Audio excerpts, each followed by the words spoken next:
টালিউডের জনপ্রিয় অভিনেত্রী মধুমিতা সরকার বোঝে না সে বোঝে না সিরিয়ালে অভিনয় করে পরিচিতি পেয়েছেন এপার বাংলায়। এই অভিনেত্রীকে নিয়ে নেট দুনিয়ায় চর্চা শেষ নেই। তার ব্যক্তিগত জীবন থেকে শুরু করে পর্দার জীবন সব নিয়েই যেন নেটিজেনদের আগ্রহ। প্রেমের ইস্যুতে একাধিকবার আলোচনায় এসেছেন মধুমিতা।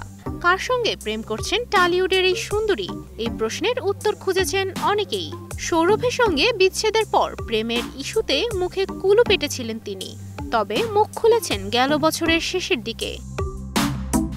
প্রেমিকের সঙ্গে ঘুরে বেরিয়েছেন পাহাড় জঙ্গল, আর সেসব ছবি শেয়ার করেছেন সোশ্যাল মিডিয়ায়। তা নিয়েও বেশ চর্চা হয়েছে নেট দুনিয়ায়।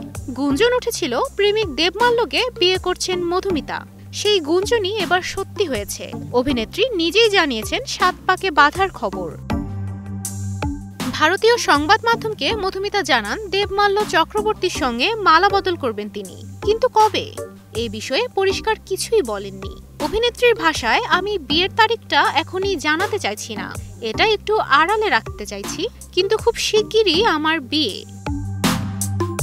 জানা গেছে বিয়ের ভেন্যু চূড়ান্ত হয়েছে, কিন্তু শপিং এখনো বাকি। পূজার পর এসব শুরু করবেন এই অভিনেত্রী। এর আগে মধুমিতা সরকার বিয়ের তারিখ নিয়ে বলেছিলেন চলতি বছর ডিসেম্বর কিংবা আগামী বছরের শুরুর দিকে বিয়ের পিঁড়িতে বসবেন। ভালোবেসে মধুমিতা বিয়ে করেছিলেন সৌরভ চক্রবর্তীকে। সেই সংসার বেশি দিন টেকেনি। 2019 সালেই আলাদা হয়ে যান তারা।